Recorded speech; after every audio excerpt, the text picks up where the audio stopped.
We don't like mourning, grieving, lament.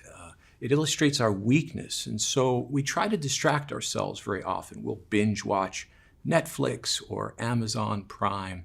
But you know, it was Solomon who said, it's better to go to a house of mourning than a house of feasting. It's better to go to a funeral than to a party. And we struggle to make sense of that, but what mourning does is it brings us to the end of ourselves. It lifts our gaze above the horizon to recognize God's promise, to understand that He encircles us with His presence.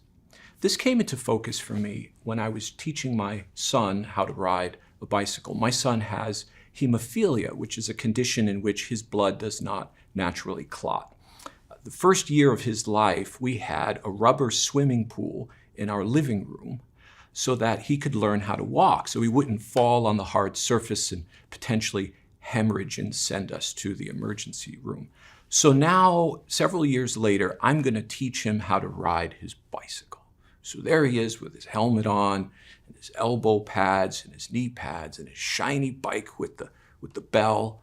And I'm behind him with my arms outstretched, ready to throw myself down upon the ground as a paternal cushion at any moment. And so we get started. And of course, he falls, and thankfully, none of them were particularly dangerous. And after about 45 minutes of this drama, we're walking back to the house.